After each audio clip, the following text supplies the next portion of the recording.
What's up, my people? I'm your single player hero here with another review of Wandavision. We're on episode 5, and man, is this one a doozy. So strap on in, remember to like, subscribe, and let's do this. So I'm just going to jump right into it.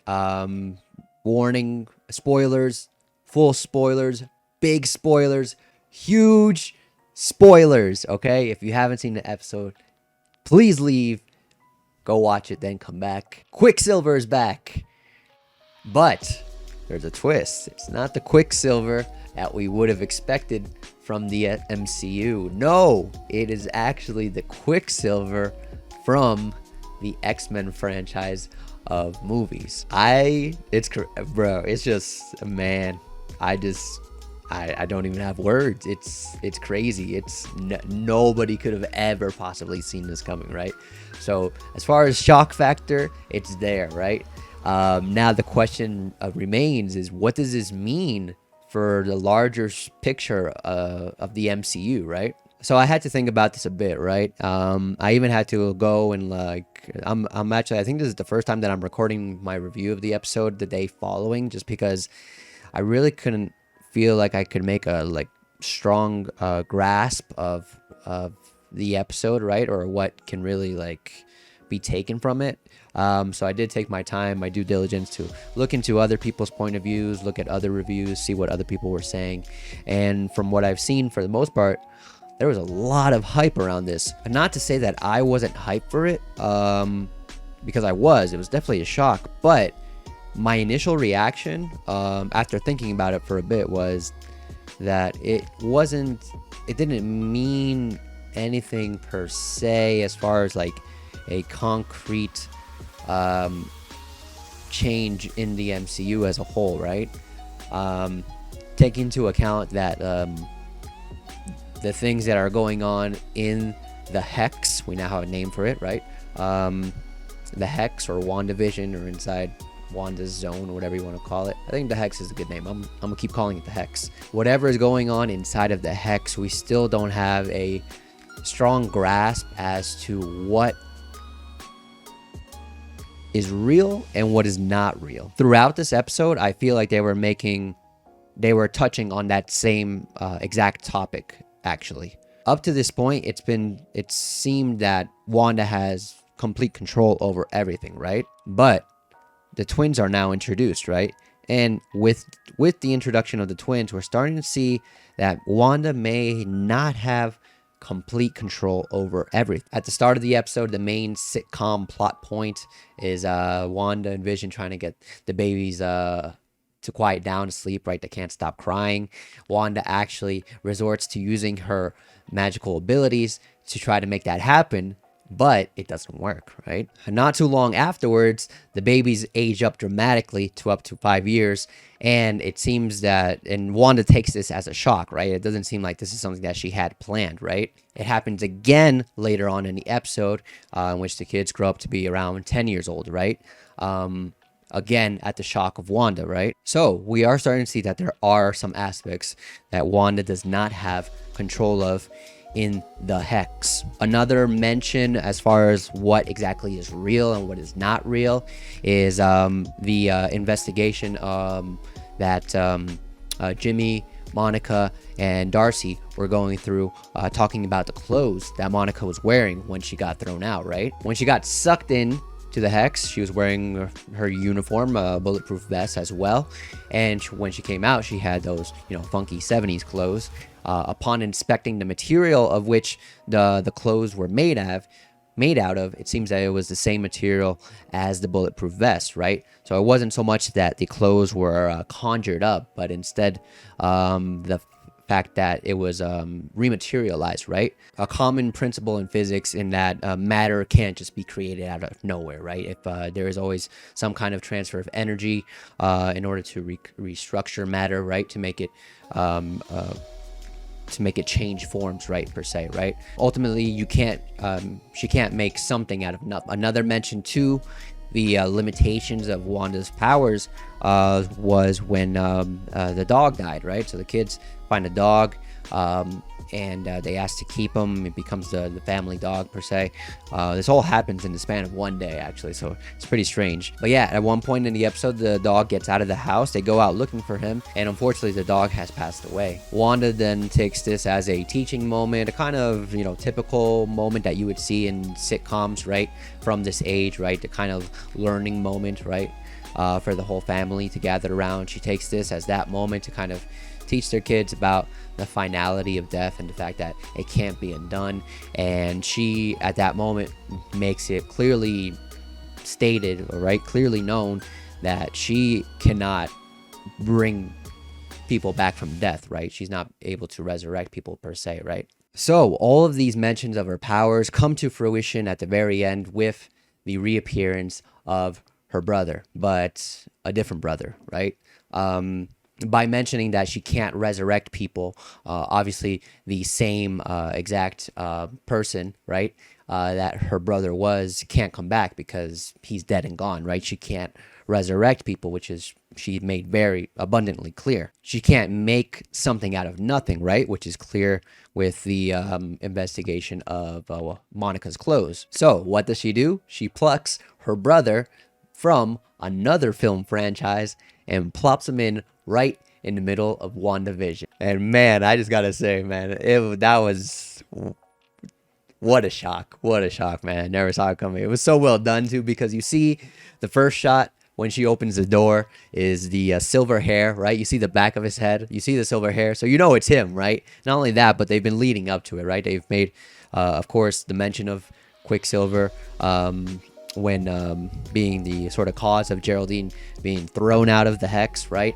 And then in this very same episode again, the Wanda's children mention if Wanda has a brother, and sort of that, so that brings it up again, right? So they've been hinting at it, they've been, you know, keeping it fresh in our minds, right, that she is, you know, she does have a brother. You know, Quicksilver was a thing, right? Remember that, because obviously he's going to come back into play, and here it is, right?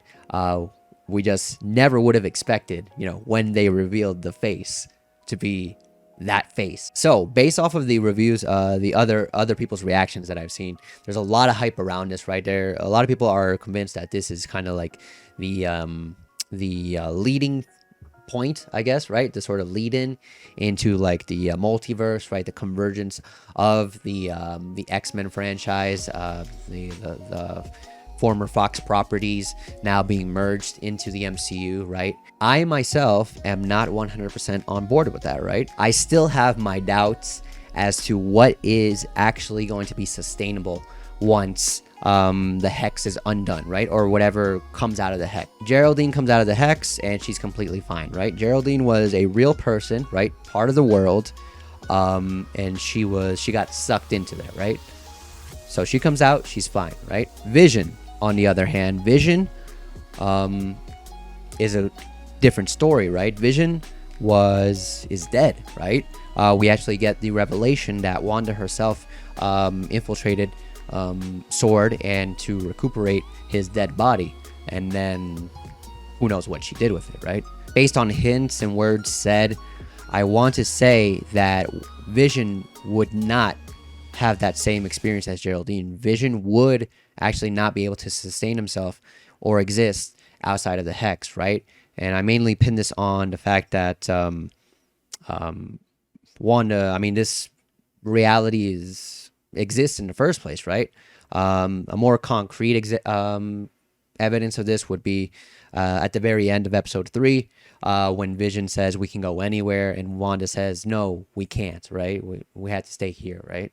That pretty much giving confirmation that, like, outside there's nothing that Wanda can do to keep this illusion alive, that Vision is, you know, alive. But now we're introduced to a different situation altogether, right? What happens when you pull a real person, but from a completely different dimension, right?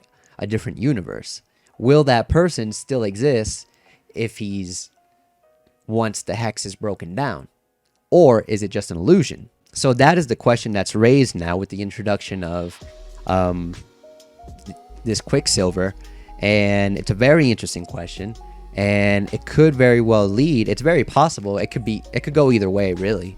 It could very well mean the introduction of some X-Men universe characters into the MCU once everything is said and done. Or on the flip side, it could just be a nice little Easter egg, or a nice little kind of wink or nod, from Kevin Feige saying, yeah, we see these guys, like, we know they're there, don't worry, we got them in mind. And at the end, it will fade away, but perhaps maybe to be reintroduced some other way later down the line. I definitely don't think that the X-Men characters are kind of restricted from being in the MCU, especially the main point in case being Deadpool, right? We're very well aware that Deadpool will continue. He has been, out of all the sort of X-Men characters, he's been the one that's pretty much confirmed, set in stone to say that he will continue on in the MCU, and it will be the same version of him, right? It will be Ryan Reynolds, right, continuing the role, because honestly, who else could even, come on, he was born to play that role, right? But of course, the thing with Deadpool is that he is very meta.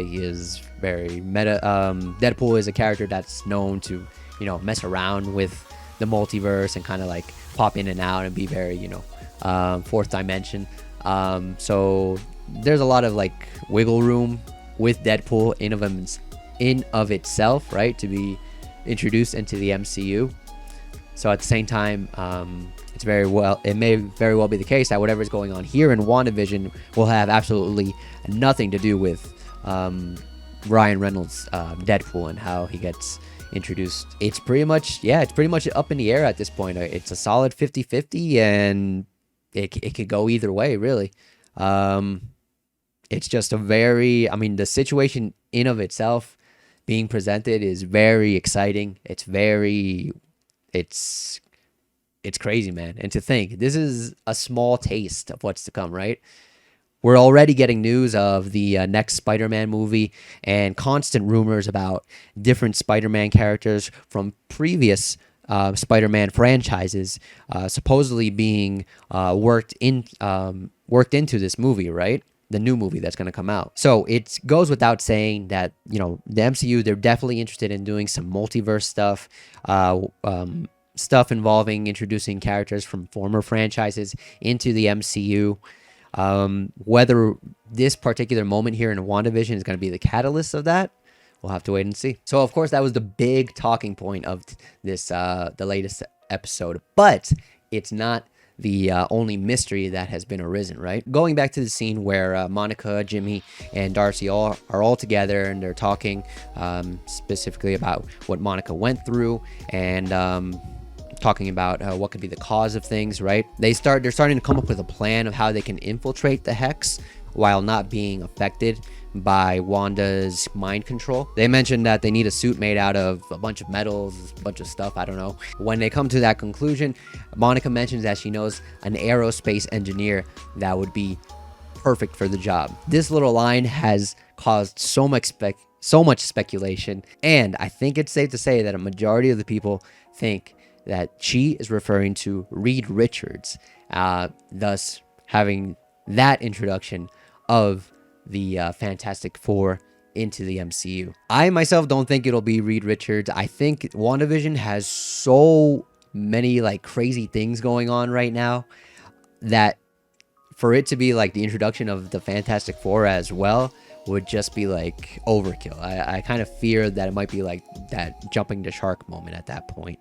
We have Quicksilver introduced in this episode, which is completely bonkers. We have Monica Rambeau and her connection to Captain Marvel.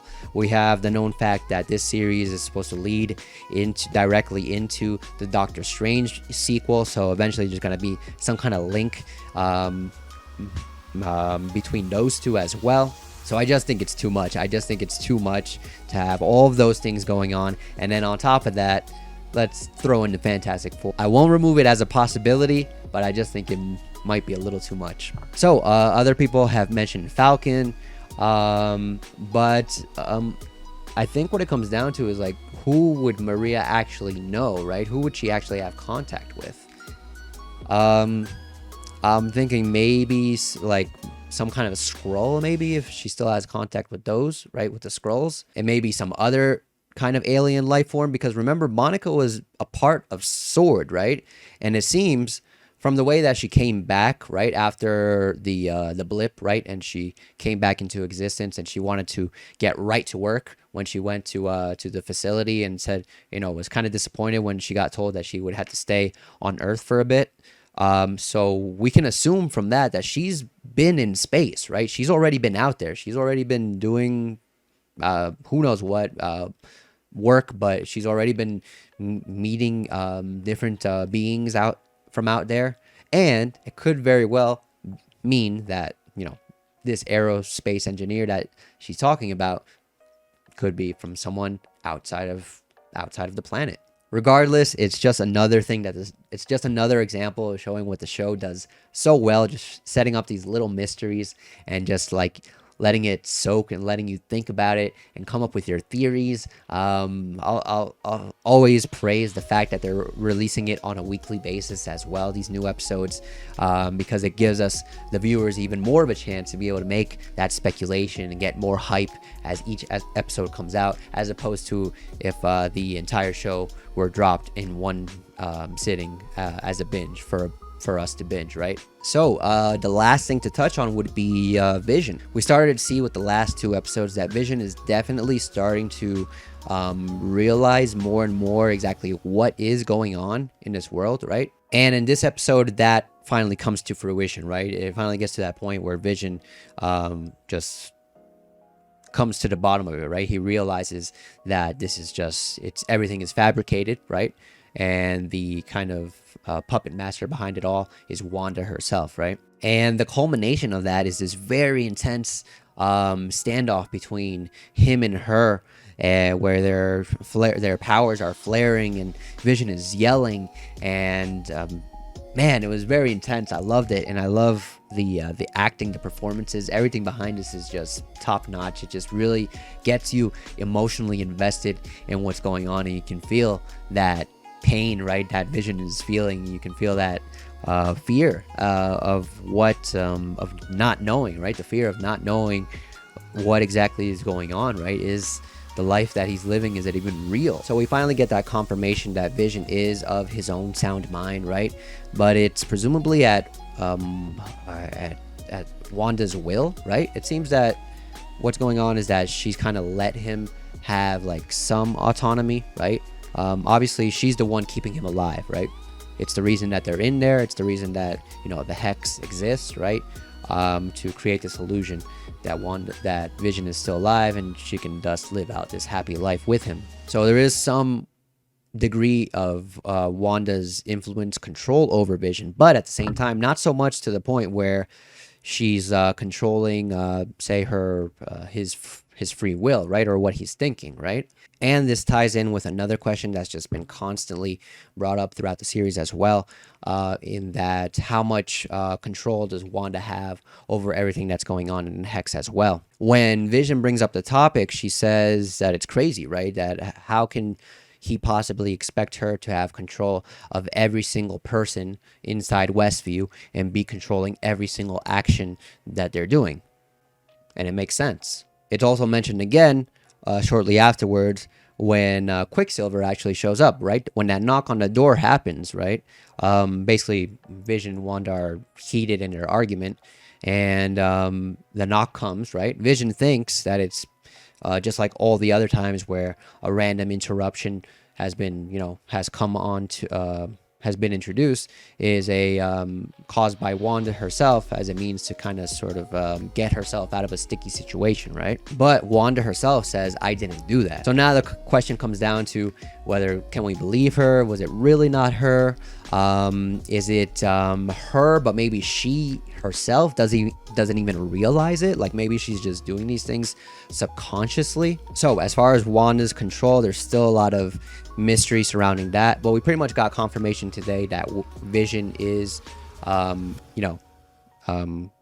in on everything that's going on. And we actually have seen they've given clips in some of the teaser promo stuff where Vision goes up to like the force field, right, the edge of Westview, and he's like touching it. And I think there's another one where it shows him flying. I'm assuming it shows him flying outside of Westview, and then like he looks to be, yeah, it looks like he's not having a good time per se. So it's, yeah, maybe he starts poking his finger around and he pushes a little too far, and maybe that ends up not being good for him once he actually makes his way outside of the hex.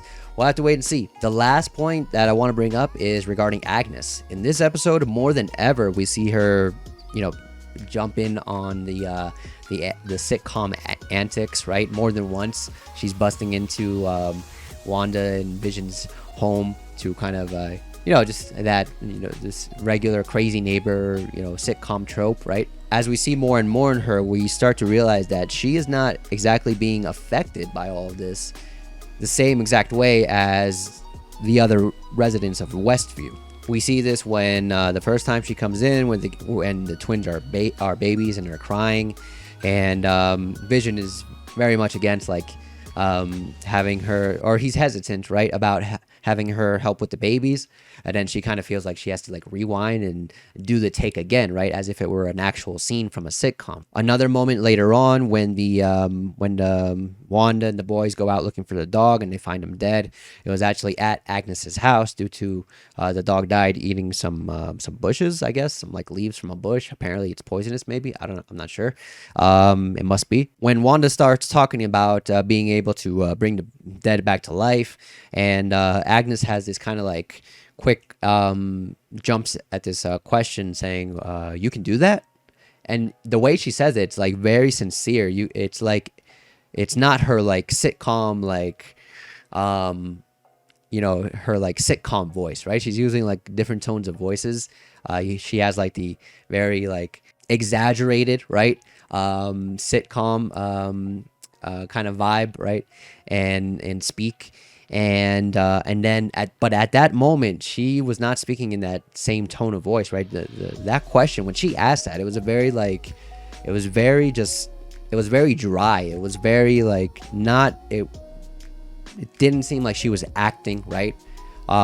She was trying to go along with everything. It very much mirrored the same tone of voice that she took when earlier in the episode she was asking Wanda if she should redo the scene. So again, it's already been known, right, that something's up with Agnes. We're just starting to see more and more little clues about as to how exactly what her role is. Another good tidbit that I saw someone mention is in the scene where Vision is talking with Norm, right, his work buddy, and he's able to get him out of sort of the spell, right, that the residents are under, and he starts freaking out because it's the real guy, right, realizing that he's, his mind is being controlled, and he's just he wants to reach out to his family, and he tells Vision, you need to help me.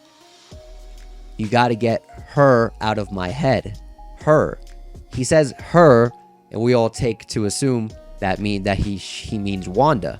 But what if he's not talking about Wanda? What if it's Agnes, actually? What if Agnes is the one that's kind of set this up, right? When Vision and Wanda are arguing as well, Wanda mentions that she doesn't even know how the whole situation, how everything regarding Westview, how it even all began. So what if it's Agnes? What if Agnes is the catalyst of all this? What if she's the one that kind of made this whole thing happen, right? What if she found Wanda, right, in a moment of grief, right, in a moment of vulnerability, and she decided to take advantage of that. She offered her this opportunity that she couldn't possibly refuse, in which she would be happy, living the life that she's always dreamed of. But the question is, what does Agnes get in return? If the story keeps in line with the House of M storyline from the comics, then it's the kids, right? It seems that the kids are kind of not only that, but to mention several little hints dropped throughout the series for the kids, right? That the children, Billy and Tommy, they're the main target here. Another claim supporting this is that every time there was a moment where the kids grew up drastically, right, without Wanda's approval, Agnes was always there, right? At the very beginning, when she comes over to the house when the kids are crying. Again, later on, when she comes over with a doghouse for when the kids find Sparky and they're telling Wanda that they want to keep him. And she tries it one last time when Sparky dies and the kids are there and they're very upset. And they're on the verge of doing another drastic grow up, right? To run away from the emotions of the pain of having to deal with the loss of Sparky. So the fact that Agnes is there for all of these moments is very interesting. Everything, now thinking about it, it's lining up almost perfectly, actually, that Agnes is like the one putting everything in place. It could very well be that she's like our main villain. I believe in one of my earlier videos, probably like the second episode, I think, I did mention in one of the promo materials, there's actually a clip of Agnes herself kind of telling Wanda, are you going to help us, right?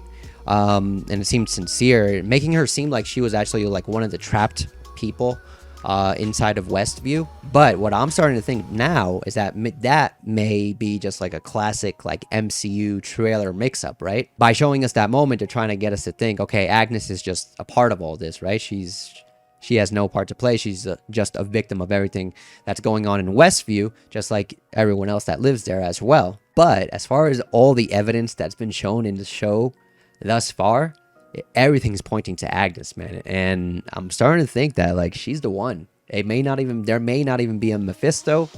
Agnes could very well be the Mephisto. Speaking about Mephisto, I found it very cool when in that scene where Wanda comes out to confront Sword, when she walks back in, like the red aura, there's like this big red aura that surrounds the force field, right? Let's say.